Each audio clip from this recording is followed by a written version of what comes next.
we'll just.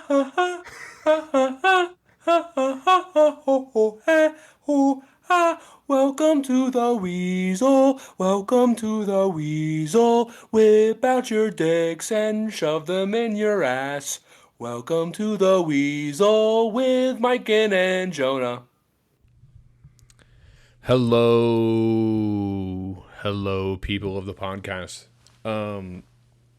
It's just me today, so you're gonna have to deal with that.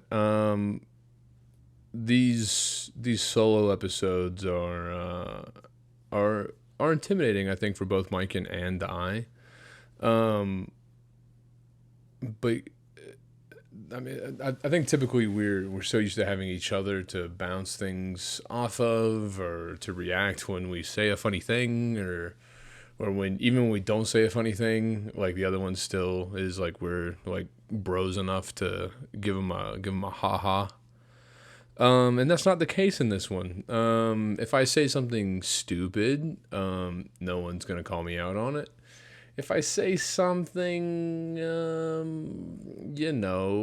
off the wall, no one's gonna laugh and give me a nice thought rebuttal. It's just me today. It's just me today. Miken is in Oregon.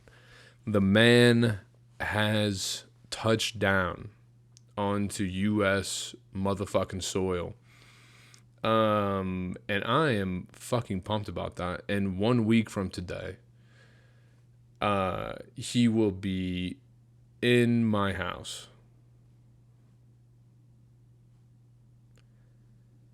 Which is pretty fucking wild. It's been about 6 years.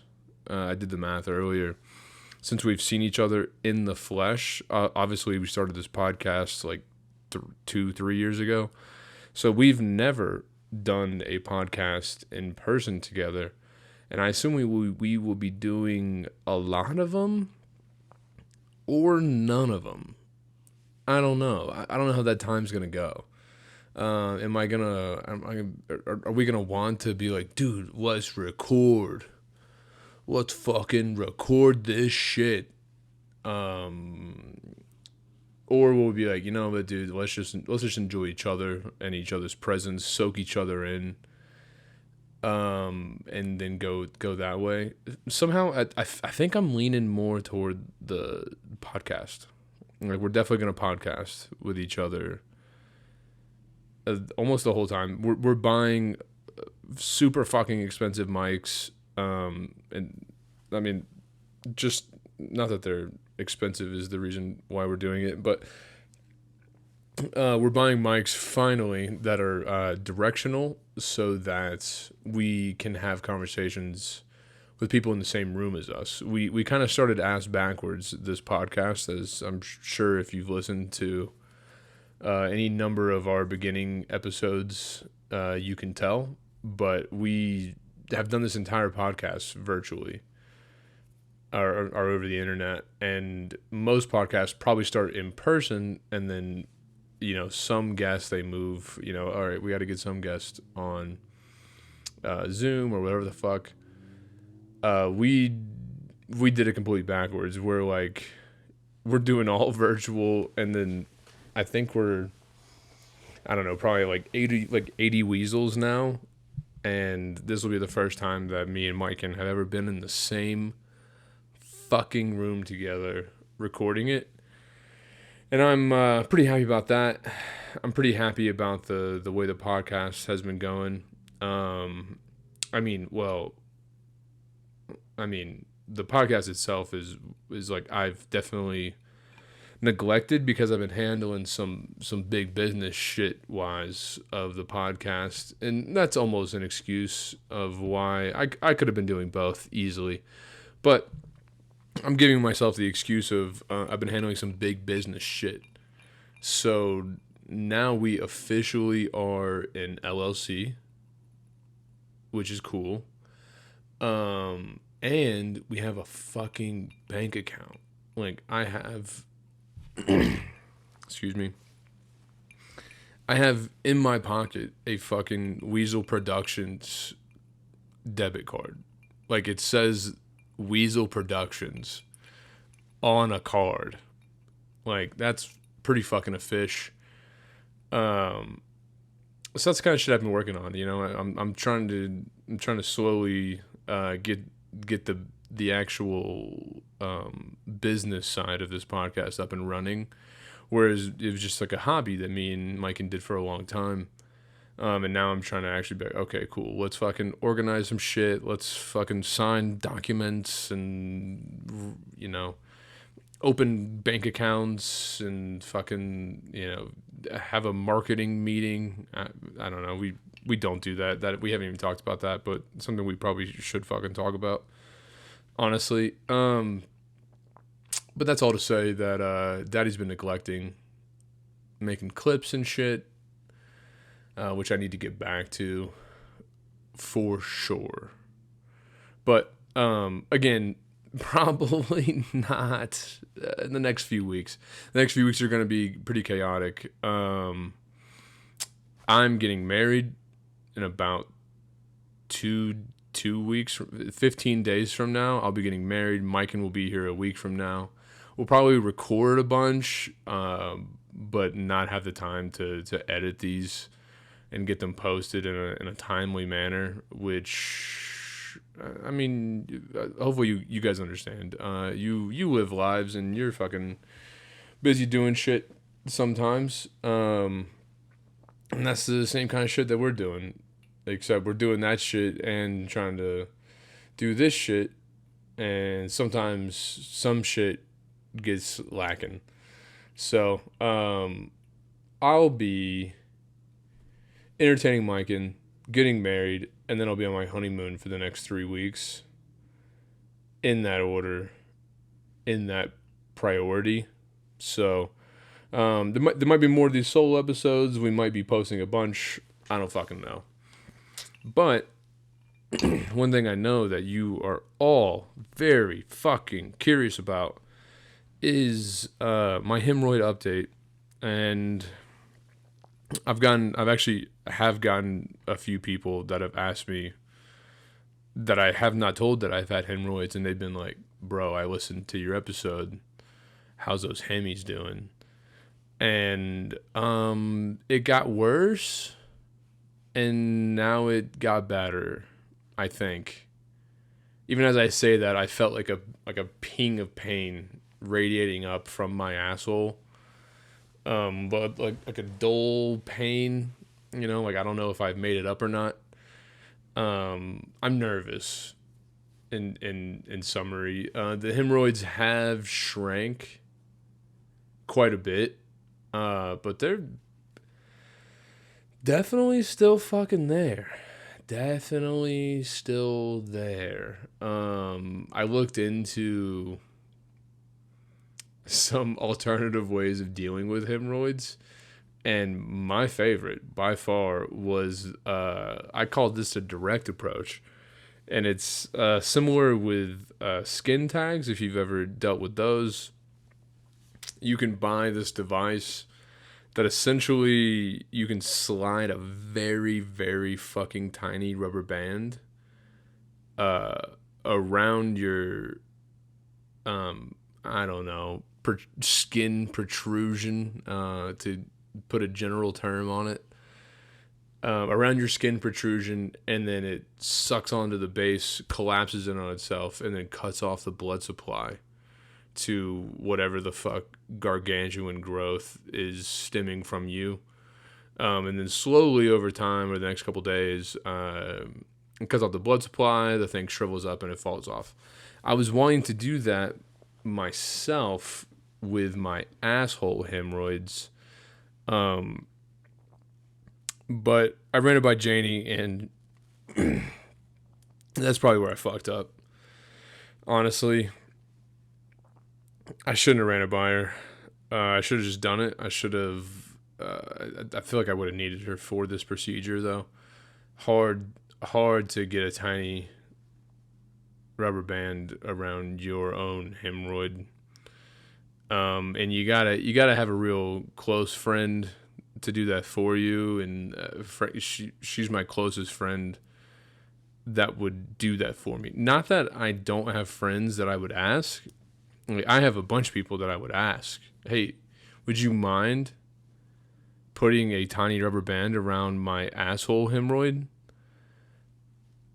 I just feel like most of them would say no. And that's sad. But maybe Mikan will. He'll be here in a week. Mikan would definitely rubber band my Hemi, and that's why I love that motherfucker. I love him to death. Yeah, I'm still applying my creams. I'm still applying my ointments. They've gotten smaller, but not gone away. I did work out for the first time today in a fucking long time because I was worried about inflaming said Hemis. So I went for a short run just to see kind of what's going on and see if they flare up after a short run. Then I got to start ramping back up. Like I said, I'm getting married in fucking 2 weeks, and like these Hemis hit at a terrible time because now I'm like kind of out of shape for my wedding. And like I was trying to be fucking Jack Diesel Daddy six pack for my wedding, which never seems to work out anytime I've ever made that plan. But this time it was gonna happen for sure until my asshole tore itself apart. And like not it didn't prolapse. I mean maybe that's what a piece of it prolapsed. Is that what a hemorrhoid is? I don't know. A buddy of mine told me that he had his asshole actually prolapse once, and it made me feel better about my situation because apparently that's bad. That's real bad. He was getting pounded hard in the ass, and thought he could take it, and like he did. I'll give him that. Like he did take it, but like apparently his asshole gave out entirely, and he was just left with this pink sock butthole, and I think he had to go to the hospital. That sounds like a hospital worthy thing to do. Or if you're gonna do that, you should probably have a hospital nearby. Ideally, if you're gonna get ass fucked as hard as possible by like the biggest dong you can, you're gonna want to be not in an asshole. Well, if you're doing the fucking, you would want to be in the asshole. But if you're the one getting fucked, you'd want to be in the hospital, I reckon. Just to, hey, had a great time.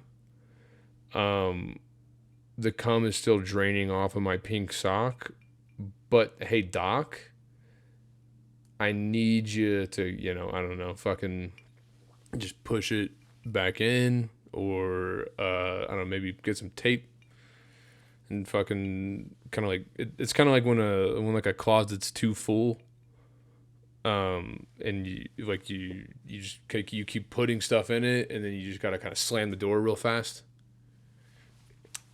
That's what I imagine prolapsing your asshole is like for the doctor to fix. He's just kind of like, oh, we gotta slam it all back in there. It's gonna want to come back out, but we gotta slam it in and then fucking like brace against it, and then I don't know, like put a chair up against the door, or like put it like barricade it back safe, for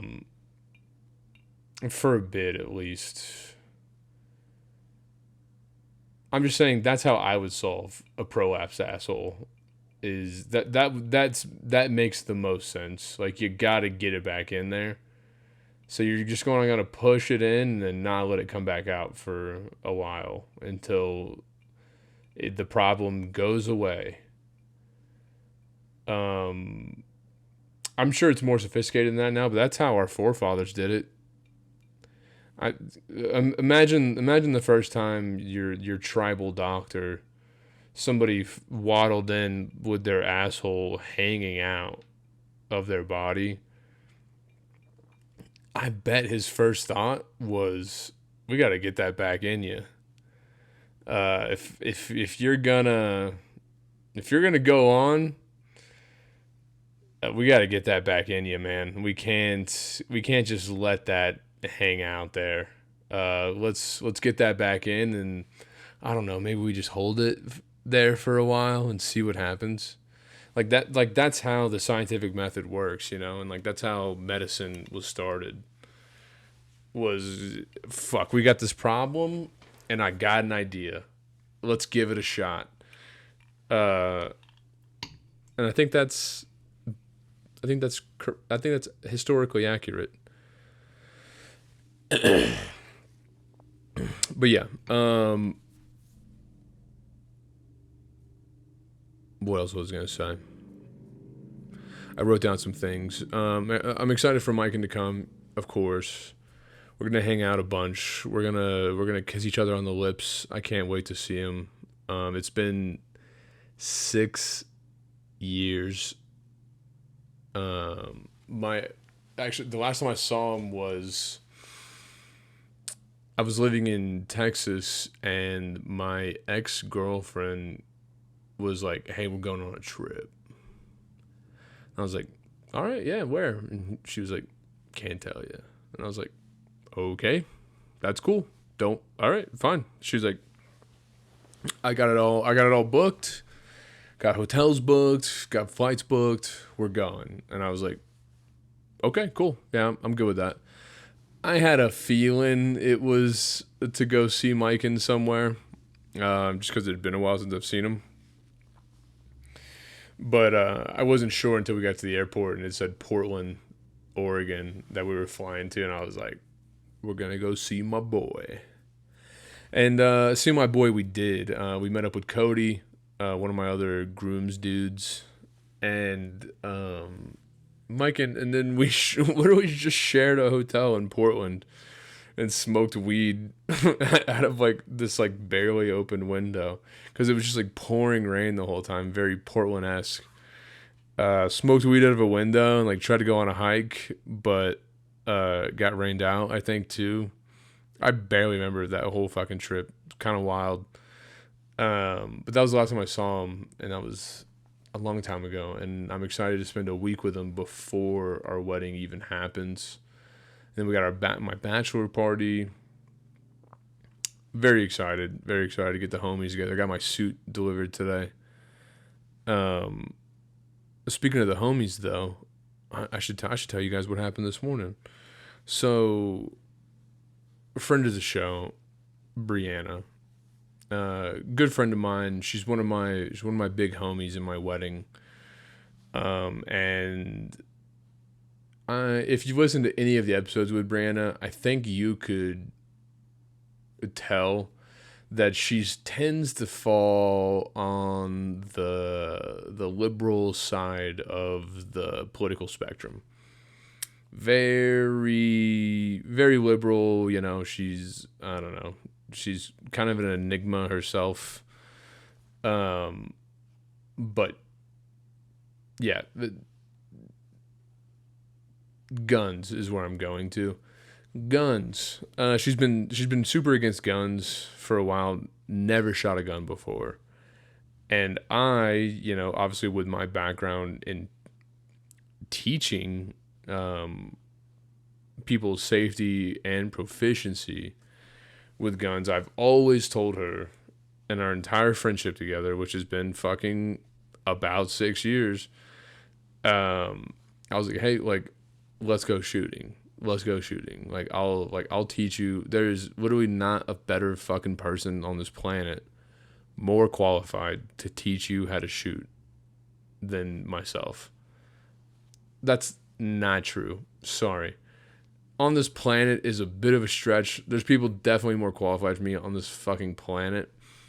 In this immediate area, that is her friend. Nobody. So last night we're at her house for a game night, and we're hanging out, and almost like casually in passing, I go, hey, John, I got shooting tomorrow? Like, a question that I've asked her, fuck, I don't know, maybe 20 times over the course of our friendship. And she immediately replies, she goes, yeah, let's do it. And I was like, oh shit. Oh shit, is she serious? And I didn't actually mention the rest of the night, but I called her this morning and I was like, hey, do you want to go? And she said, yeah.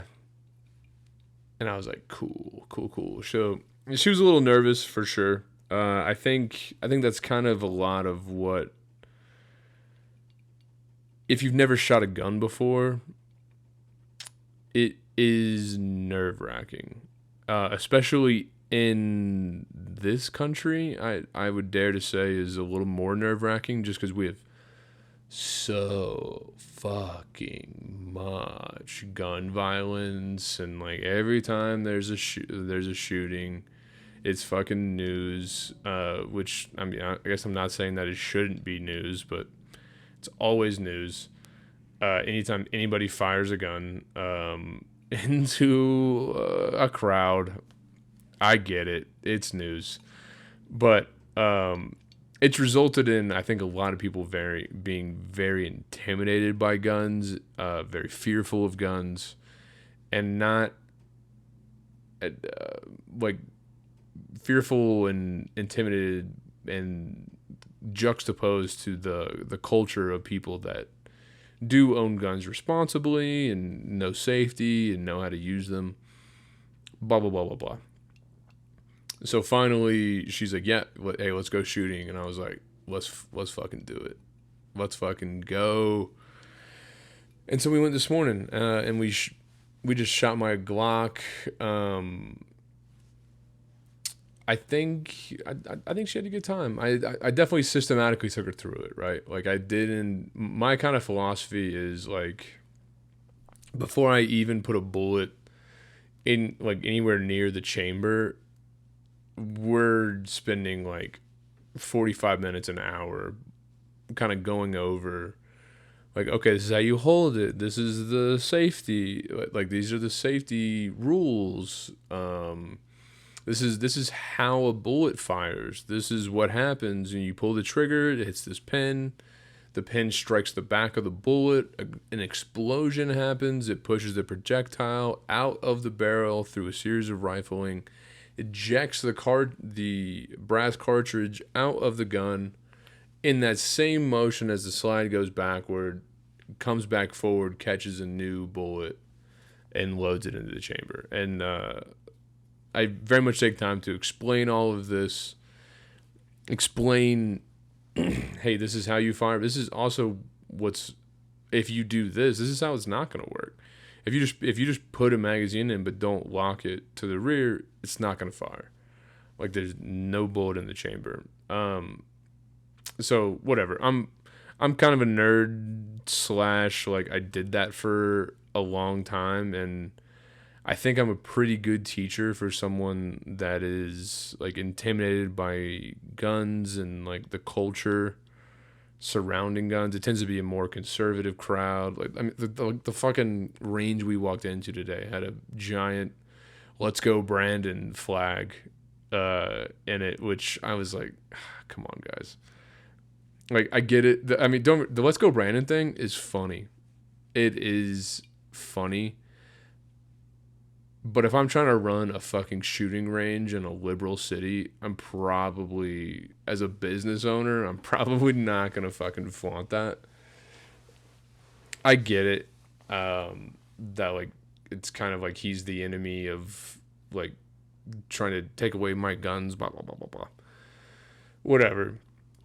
I'm just trying to teach a girl how to shoot that's, like, a little intimidated by guns, and we walk in and it's, like, fucking, you know, just kind of conservative city where she already might feel uncomfortable. Whatever. But anyway, yeah, we finally get to the actual shooting portion of it. Load a bullet, just fire around. I'm not going to teach you a damn thing about how to aim. I just want you to fire around and see what it's like. uh, and she did, and I think she worked through her like anxieties and like her fears about it. I'm like one day at the range, one morning at the range isn't gonna um, completely squash a lifetime of hearing gun violence stories and like your own beliefs you've cobbled together about guns. But I think it I think it helps her to like understand, hey, this is what a gun is. This is a tool. This is how it works. It's not necessarily something to be afraid of. Um, and I think that was a good moment for us, and for her. So thanks for coming with me, Brianna. You'll never listen to this because you've never listened to a single episode. But and she's not actually.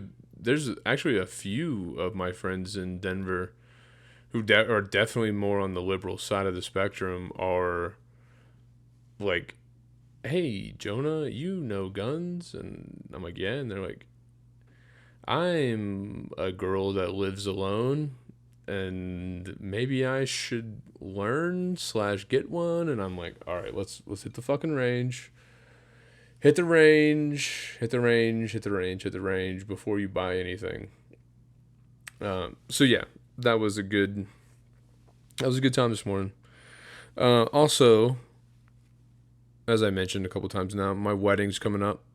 Um, and it's imminent, right?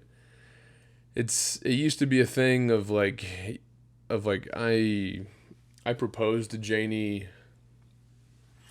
fuck, I don't know. Like a year and a half ago at this point. And it was like we started the countdown with like 18 months. Okay, 15 months, 12 months, 10 months. And I feel like 10 months was a fucking blink and a half ago in the course of time. But now we're at 2 weeks. And it's almost here. A lot of people have asked me actually, like, oh, how do you feel? You're getting married. What's it? How you getting nervous? And I think my answer there is no. Um, I'm not nervous. I think the wedding itself is gonna be fucking baller. It's gonna be a mega party. Thanks in much to her parents who pretty much fit the bill for the entire thing. Um, it's gonna be a good fucking time. It's like 100 people, which is a small wedding, believe it or not, if you've never got married. Um, and I'm frankly excited to I don't know, like make a commitment on this level. It's weird for me because like I don't really respect the institution of marriage. At the end of the day, I don't. I think we're over 50% of people get divorced. It's kind of like it's more of like a legal procedure than it is like, I don't know, something to celebrate. But we do celebrate it. But the divorce rate is over 50% in the U.S. And there's just a lot of things that don't really compute, and I'm like, the concept of like till death do us part doesn't actually mean anything. I think to our society, it's nice to say, but people get divorced all the time, you know, and I mean, even particularly in Janie and I's case, it's like, we together collectively made a decision to get a prenup as well. So, like, we both understand that like we're not naive to the concept of, hey, life goes on, shit changes.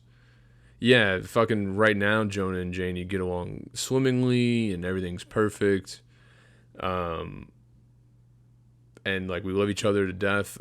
I can't imagine that changing, but I'm not so naive to think that things couldn't. Like 15 years from now, Jonah and Janie could be in a much different scenario, much different life situation, dramas, hardships, health, the decisions that come up, kids at that point. Maybe the fucking kids tore us apart. You fucking pieces of shit kids. You're the reason why mommy and daddy got a divorce. God damn it. But all this kind of comes back to the point of like, I think like marriage is this concept of, it's a beautiful idea. The idea of like bonding two people for this lifetime until our bodies expire and rot. We're making a commitment to be together. I think there's something beautiful in that. But I think like we're also just like, you can't just pretend like the possibility doesn't exist that it might not work out. Like shit might not work out. And I think that's fine too. So I guess I don't know what I'm saying. I like the idea of marriage, and I like that I'm marrying Janie. She she's fucking such an incredible person. I mentioned, I've kind of talked about this probably before, but there's like a handful of fucking people you meet in this life, I think, that you really vibe with, that are like really special. I don't know, maybe that sounds mean. Everybody deserves a trophy, whatever. I don't think so. I think most people fucking suck. Most people suck. And even more, okay, well, I shouldn't say most. A lot of people suck. Even more just average. There's a certain percentage of people that are like cool, like, hey, God, I met you, like you're a cool person. But then there's just some people that you run into in your life that are like so dynamically incredible and understand you, and like you're able to connect with and be vulnerable with on such a level that like transcends kind of what makes sense. And she's definitely one of those people for me that blows my fucking mind.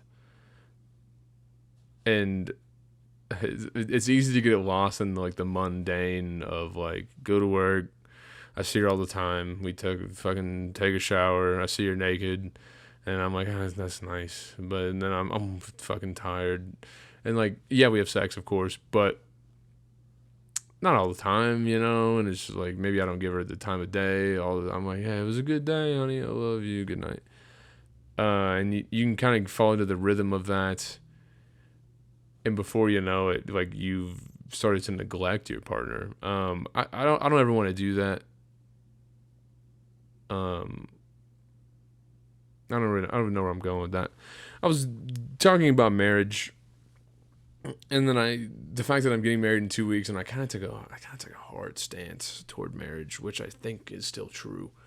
But that being said, I'm really excited for this commitment that we're gonna make together. To, hey, let's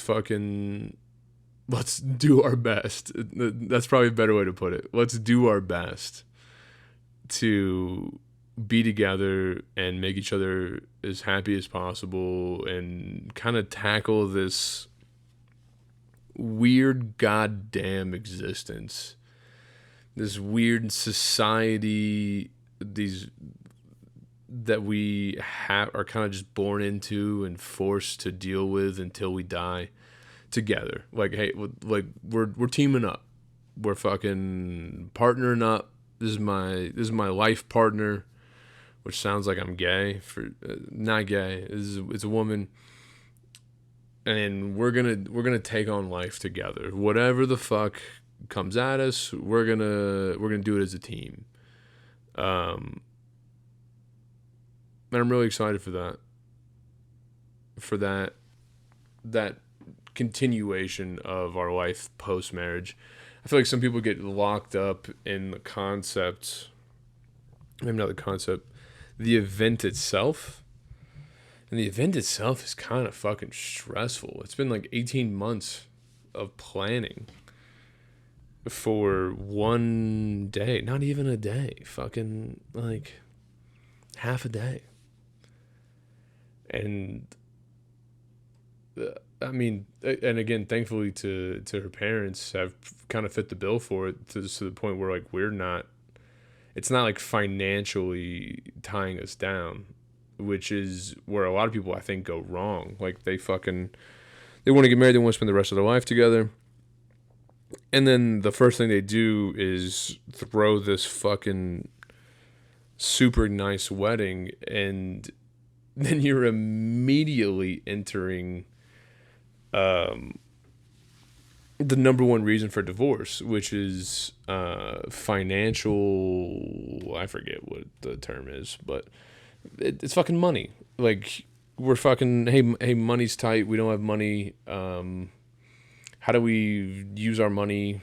Oh, you fucking went shopping, you fucking bitch. We need that money to fucking do other shit, or or like I wanted to fucking do something with that. Like we're skipping all that altogether, and just starting it out, I think, on like financially stable ground, which is probably the greatest gift that I think her parents could have given to us for our wedding. And pretty fucking pumped about all that.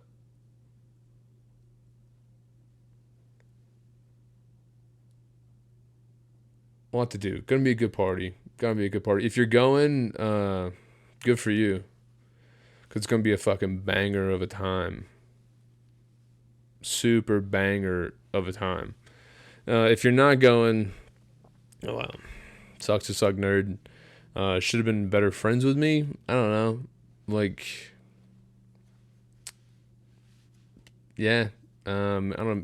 Say nicer things to me in the future for maybe we get remarried or something. Maybe we get divorced and then we get married again. Maybe you'll get invited to that one. I hope you do. I hope you do. That all being said, the last thing I had for this podcast. Sorry, I'm talking a lot. This is also another problem with solo podcasting, is that you kind of just keep talking, and then you talk yourself out of breath. Whereas if I had Mike in here, he would talk a bit, and then I would get a bit more drunk while he's talking. So I'm gonna take a nice sipsies.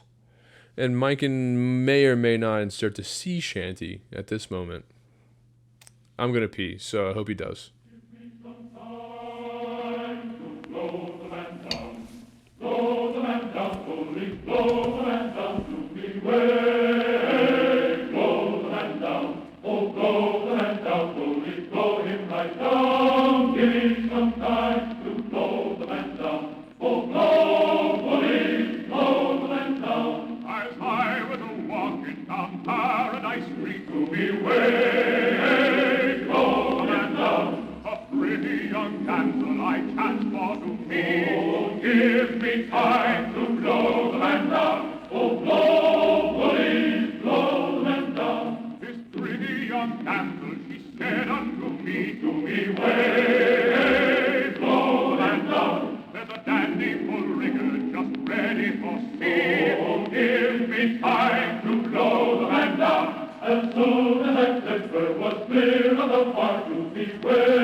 Wow, wasn't that an amazing sea shanty? or if he didn't do it, let me come back with another one. Damn, should have been a sea shanty inserted right there. That would have been pretty good. But either way, the other kind of, I don't know if this will be interesting or not, but I'm gonna talk about it anyway. I haven't written my vows yet. Uh, I'm not that worried about it, I guess. I've always been kind of like a good writer. I'm good at expressing myself or expressing myself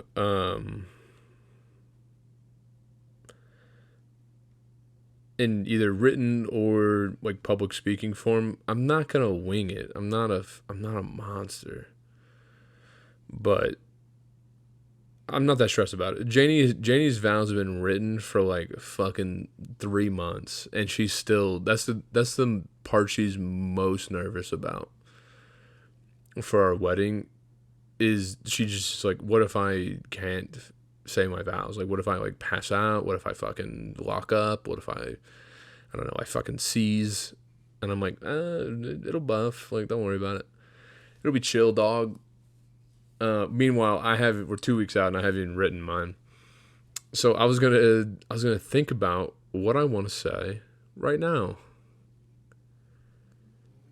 and maybe that's what I kind of where I've already gone a bit is I think the lane that I want to fill of, if you've ever met Janie before, you kind of know what a special person she is. But I feel like that's just so cliche to say.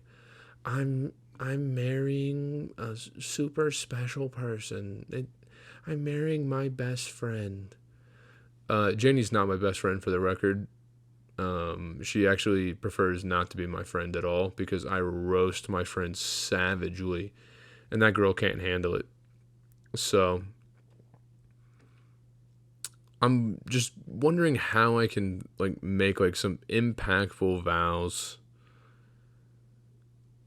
but kind of like not being cheesy, like not just saying the same shit everybody else says, regardless of if they mean it or if they get divorced or not or whatever the fuck. Uh, I'm just gonna talk from the heart, which is the gayest thing I think I've ever said.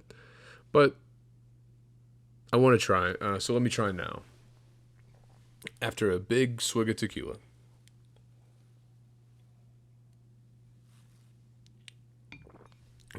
Okay. Janie, I'm holding your hands. I I'm so excited that we get to do this. That we both seem to have found someone that kind of makes up for the places where I'm deficient, or where the other one's deficient. I see I'm already insulting myself and her in the same vein. That's terrible. All right, let's try this. I think kind of going back to what I was saying earlier, that like you meet some people in life that are just truly fucking got it. There's something about them that they fucking resonate with your soul, if you believe in that. I don't really believe in that. But they resonate with you and your psyche to an extent that is you can't ignore. And like this can be friends of yours for sure. I've definitely met people like this. And I enjoy the fact that I have multiple people like this in my life is, makes me extremely wealthy, I think. But Janie is just such a ball of sunshine and happiness and kindness to the degree of like almost irrationality, at least the way that I picture it. Like I think I'm a nice guy, but like I draw a line. Like I know who to give it to and who not to give it to. Janie gives it. She has it in such abundance that she can give it out to everybody. It's like a scarce resource to me. My I don't know, my kind. It makes me sound like an asshole. Like maybe I am an asshole. Um, but she has such this overflow of like warm love that's just so natural to her that it's inspiring. It's the way that I want to see life. It's the way that I want to approach situations and people, and frankly myself. You know, I think I'm the hardest on, like, yeah, I'm like savage or whatever to people I'm making fun of or blah blah blah, or even myself. I like to joke around, but like I'm definitely my own biggest critic, and like I think the ability to show kindness to other people, to include yourself, is such a incredibly like awe-inspiring trait in a person. And I'm almost like, am I like trapped? Like, am I like this demon trying to trap this fucking ball of sunshine and like keep it for himself? Like my precious, It's almost what I feel like sometimes, and I know that's my own fucking, I don't know, insecurities about. I'm sure I'm good to hang out with sometimes, but the way it's kind of the dynamic that I see it is that Janie and I are very different people.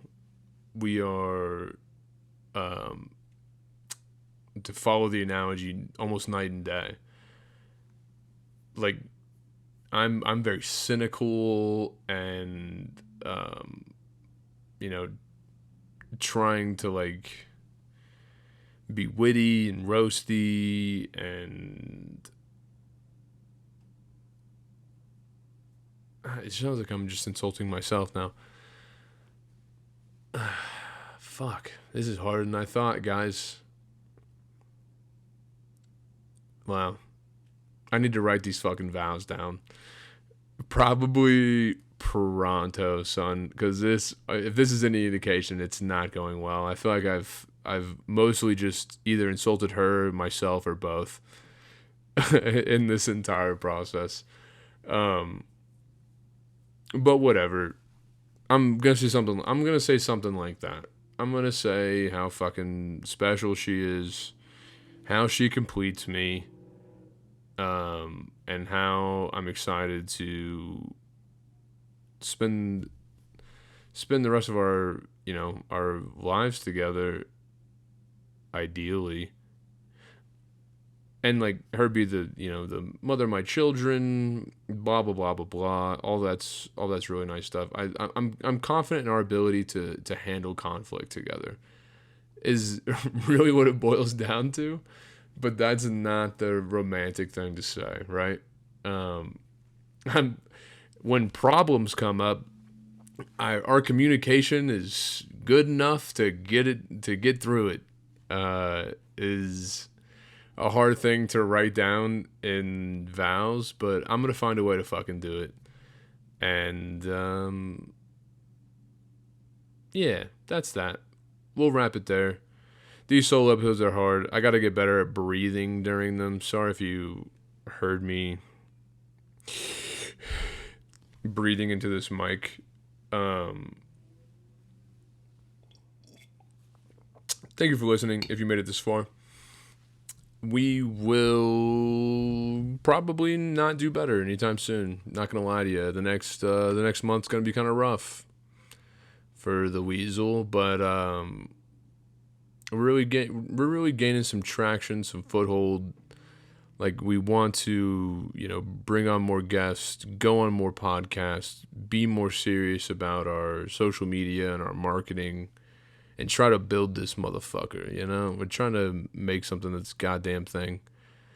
That went from just kind of like a hobby COVID project, like me and Mike and thought we'd have funny conversations, to now we've had I think we're, this is the 80th Weasel. I think we done like 30 broaches. I need to stop bringing up the numbers, but it's just kind of impressive to me. The fact that we've gotten here, that we've stuck with it. Not that we've really gotten anywhere, but the fact that we've stuck with it is pretty cool. So, thanks for listening, and I love you.